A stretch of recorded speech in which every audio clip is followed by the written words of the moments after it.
आज नए नेता प्रतिपक्ष माता प्रसाद पांडे ने पहला प्रश्न पूछा, मतलब नेता प्रतिपक्ष के रूप में कानून व्यवस्था और विशेष तौर पर महिलाओं की सुरक्षा को लेकर। फिर उस पर जो योगी आदित्यनाथ ने एक लंबा उत्तर दिया, उसमें कई तीखे कटाक्ष थे, कई तीखे आरोप थे समाजवादी पार्टी पर। मुख्यमंत्री ने कहा कि महिलाओं की सुरक्षा के लिए समाजवादी खुद एक खतरा है, क्योंकि ये उस परंपरा से आते हैं जिसमें कहा गया था कि लड़के हैं, लड़कों से गलती हो जाती है। और जब उन्होंने कहा कि जब हमने रोमियो स्क्वाड बनाया तो सबसे पहले उसके विरोध में समाजवादी पार्टी के नेता आए थे कि शोहदों के खिलाफ ये कानून क्यों लाया गया। अब मामला आकर इधर खड़ा हो गया और ये बड़ी टिप्पणी है मुख्यमंत्री की कि समाजवादी पार्टी के कार्यकर्ता और नेता महिलाओं की सुरक्षा के लिए खुद एक खतरा है। मनीष जी, बिल्कुल सही कह रहे हैं। आदरणीय योगी आदित्यनाथ जी की सरकार में लॉ एंड ऑर्डर और कानून व्यवस्था जो है ना, वो उनका एक यूएसपी है, उसमें किसी की कोई बराबरी नहीं है। कल आपने देखा होगा कि अखिलेश जी ने भी लोकसभा में ये कहा था कि अगर दिल्ली जैसा हादसा यूपी में हुआ होता तो अब तक बुलडोजर पहुंच गया होता और उस कोचिंग को गिरा दिया गया होता। तो योगी आदित्यनाथ जी की जो छवि है, एक लॉ एंड ऑर्डर और जो एक उनकी धर्म के प्रति कट्टरता, हिंदुत्व के प्रति जो उनकी भावना है, यही उनकी मुझे लगता है दो भुजाएं हैं। और जिस वजह से वो उत्तर प्रदेश में शासन कर रहे हैं और अभी उनके बदलाव के बारे में कोई सोच भी नहीं सकता, क्योंकि कानून व्यवस्था में आप देखिए माफियाओं का किस तरीके से यूपी में अंत हुआ है, किस तरीके से उनकी प्रॉपर्टी को सरकार ने कब्जे में लेके लोगों के लिए रिहायशी मकान बनाए हैं। आज महाराज जी ने डिटेल में अकबरपुर के बारे में भी बताया कि वहां पे क्या समस्या थी, कैसे उसे अब तब्दील करा गया और आगे भी ऐसी चीजों को करा जाता रहेगा। तो आदरणीय योगी आदित्यनाथ जी की लॉ एंड ऑर्डर की जो छवि है, मुझे नहीं लगता यूपी में उसका कभी कोई मुकाबला हो पाएगा। हाँ, एक चीज मैं व्यक्तिगत रूप से कहना चाहता हूँ कि जैसे कपीश जी अभी अपने संबोधन में कह रहे थे, आदरणीय योगी आदित्यनाथ जी तो खुद ही योगी बन गए हैं, तो इस प्रकार की टिप्पणी की परिवार के बारे में, बच्चे के बारे में क्या जानेंगे, ऐसी टिप्पणी मुख्यमंत्री के लिए नहीं करनी चाहिए, क्योंकि वो हम सब के मुख्यमंत्री हैं, उत्तर प्रदेश के मुख्यमंत्री हैं और वो एक योगी भी है, वो उस धर्म का पालन कर रहे हैं। बाकी राजनीतिक द्वेष और विद्वेष हो सकता है, एक दूसरे से प्रतिस्पर्धा हो सकती है, और मुझे ये लगता है कि ऐसा तो नहीं रहा। आज शिवपाल जी ने एक नया मोर्चा खोल दिया और आज फिर से एक तरीके का ऑफर दिया है कि हम अब भी तैयार हैं, अगर आपके पास कोई व्यवस्था हो तो हमें बताइए, क्योंकि आपके वहां भी जो आपके उप मुख्यमंत्री हैं वो आपसे नाखुश है या आपका साथ नहीं दे रहे, तो क्या हमारे लिए अब भी कोई जगह है? ठीक, एक मिनट मनीष जी रुक जा रहे, आप तो और आग भड़का रहे। रुक, कपिश जी आ रहे हैं, बता रहे रविंद्र पटेल। जो बात मनीष जी कह रहे हैं कि इन्होंने एक नई खिड़की खोल दी, ये कह रहे हैं कि शिवपाल जी असल में कहना ये चाह रहे थे बिटवीन द लाइंस कि भाई आपके डिप्टी आपको गच्चा देने वाले हैं, हम हमारी तरफ देखो, हम अब भी यहीं खड़े हैं, जिस राह पे तुम छोड़ के चले गए थे उसी राह पे हम खड़े हैं, कुछ हो तो बताओ, कान में आ जाए। ऐसा कुछ लग रहा है क्या जो मनीष जी कह रहे हैं?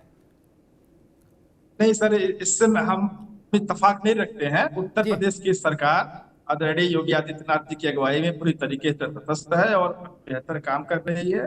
निश्चित जानिए कि यह इसमें कहीं कोई संशय नहीं है, कोई भेदभाव नहीं है, और योगी आदित्यनाथ जी की कुर्सी भी स्थायी है और आगे अपना पूरा टेन्योर पूरा करेंगे। हाँ, रही बात शिवपाल जी की, तो देखिए सदन में कुछ हल्के फुल्के माहौल में वार्ता होती है, लोग अपने बातों को कटाक्ष के माध्यम से और बातचीत के माध्यम से रखते हैं, लेकिन जहां तक बात अंतर्द्वंद की है या डिप्टी सीएम की है, तो वे भारतीय जनता पार्टी तय करेगी कि उन्हें कैसे प्रदेश को खुशहाल बनाना है, उत्तम बनाना है। हम उनके साझेदार के रूप में, गठबंधन के घटक के तौर पे हैं, हम पूरी तरीके से भारतीय जनता पार्टी के साथ। जी ठीक बात। कपिश जी, मुख्यमंत्री ने कहा कि वो लोग महिला सुरक्षा पर सवाल उठा रहे हैं, सवाल पूछ रहे हैं जो लोग खुद महिला की सुरक्षा के लिए खतरा हैं। कपिश जी, और फिर उन्होंने वो बहुचर्चित सूत्र वाक्य याद दिलाया, लड़के हैं, लड़कों से गलती हो जाती है। जी हाँ अमिताभ जी, बड़ा अच्छा प्रश्न आपने किया। मुख्यमंत्री जी गीता और कुरान है कि सत्यवादी हरिश्चंद्र, इनसे बड़ा झूठा मुख्यमंत्री कोई नहीं। ये हम नहीं कह रहे हैं, ये तो ओपी राजभर ने कहा था, जिनके साथ ये हैं अपने कैबिनेट में मंत्री बनाए। ना कहा तो हमारे नाम पे कुछ और पाल लीजिए। ये सही है कि नहीं है कि मंत्री जी सबसे बड़े झूठे आदमी। अब मैं दूसरी बात कहता हूं, कानून से कह रहे हैं ये एनसीआरबी की रिपोर्ट है, पढ़ के सुना दे रहा हूं। राष्ट्रीय अपराध रिकॉर्ड ब्यूरो में सोमवार को अपनी वार्षिक अपराध रिपोर्ट जारी की, जिसमें भारत में महिला गंभीरता पेश की गई है। आंकड़े से पता चला है कि 2022 में महिलाओं के खिलाफ 4,45,556 मामले उत्तर प्रदेश के अंदर आए। ये देखिए, पहले 3 लाख समथिंग थे 20 और 21 में, और 22 में ये है। आप भी एक बार खोल के देख लें कि कपिल श्रीवास्तव गच्चा तो नहीं दे रहे हैं बच्चे के नाम पर। तो मैं गच्चा नहीं देता हूं, क्योंकि बीइंग एडवोकेट मैं विदाउट एविडेंस कोई बात नहीं रखता जी। और मुख्यमंत्री जी क्योंकि भगवान जाने कौन सी पढ़ाई करके आए हैं, वो केवल झूठ के अलावा और कुछ परोसते नहीं।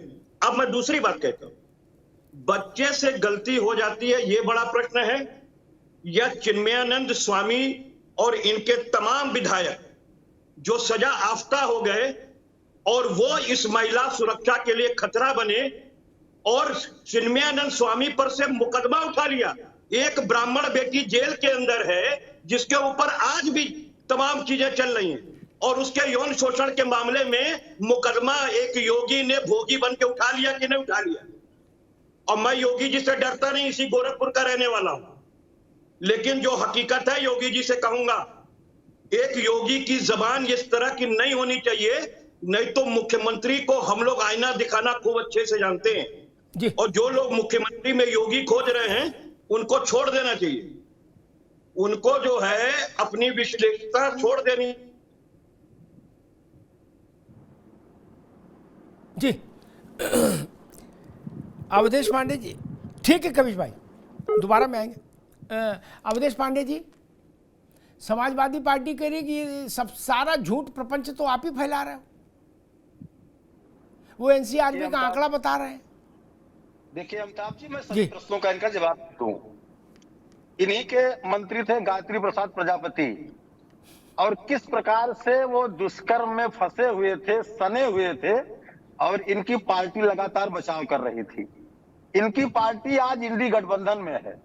एनसीआरबी का एक आंकड़ा था राजस्थान की कांग्रेस सरकार का, उस पर चर्चा हो रही थी, और वहां के संसदीय कार्य मंत्री ने कहा कांग्रेस के कि राजस्थान मर्दों का प्रदेश है, इसलिए यहाँ पर महिलाओं के साथ दुष्कर्म के ज्यादा मामले होते हैं। अच्छा, बाकी प्रदेश मर्दों के नहीं है, वहां केवल स्त्री है। ये संवेदनशीलता है, हम कह रहे हैं कि कांग्रेस और इंडी गठबंधन के लोगों की, जो एनसीआरबी का आंकड़ा बता रहे थे, उसी एनसीआरबी के आंकड़े पर राजस्थान सरकार में चर्चा हो रही थी, और हंसते हुए निर्लज मंत्री ने कांग्रेस ने कहा था कि राजस्थान मर्दों का प्रदेश है, इसलिए यहाँ दुष्कर्म के ज्यादा मामले होते हैं। ये किस मुंह से बात करते हैं? और ये पीड़ित होंगे योगी जी से, किसी कर्म में फंसे रहे होंगे, 5 बार के सांसद और 2 बार जिनको मुख्यमंत्री बनाया देश की जनता ने, पशु है जो सर्वाधिक बच्चे देता है, क्या वही आदर्श है इनका? बच्चे देना और बच्चे पैदा करना, बच्चे की मशीन बनाना, ये कोई बहुत चमत्कारिक बात नहीं है देश के अंदर। योगी बनना इस देश में चमत्कार का काम है, योगी की साधना करना चमत्कार का काम है, और योगी बन करके, तपस्वी बन करके प्रदेश की कुर्सी का संचालन करना, ये कठिन काम है, जिस कठिन काम को उत्तर प्रदेश के मुख्यमंत्री योगी जी कर रहे हैं।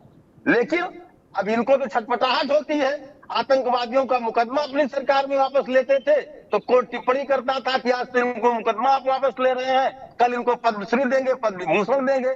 ये महिलाओं के साथ दुष्कर्म के जब मामले होते थे तो सफाई में नृत्य देखते थे सरकारी पैसे से, और गोरखपुर के इन्हीं के मेडिकल कॉलेज में जापानी इंसेफ्लाइटिस से बच्चों की मौत होती थी।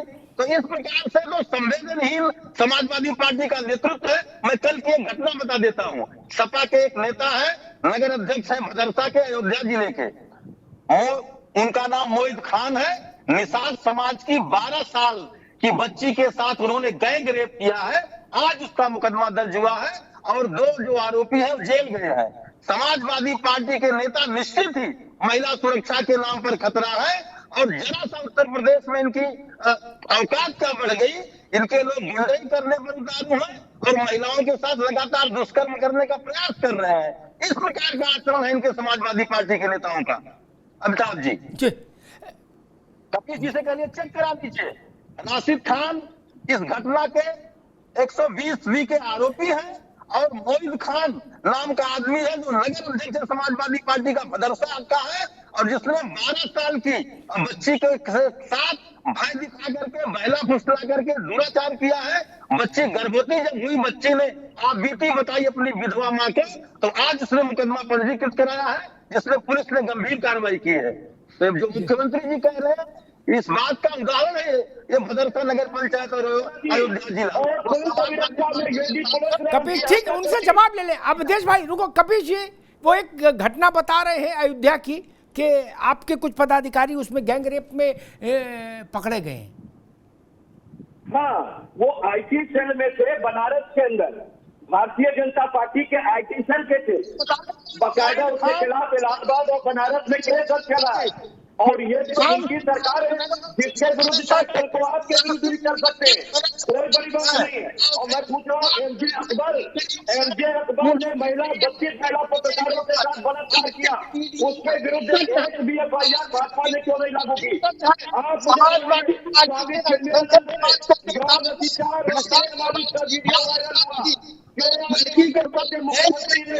मुख्यमंत्री ने उठाने का काम किया,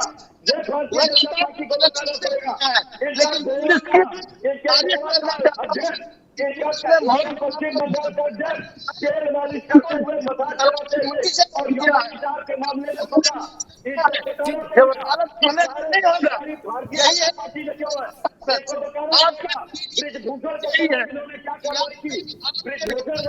ठीक, एक मिनट रुकना होगा, एक मिनट, दोनों को रोकूंगा, दोनों को, कपीश जी को भी रोकूंगा और अवधेश जी को भी रोकूंगा।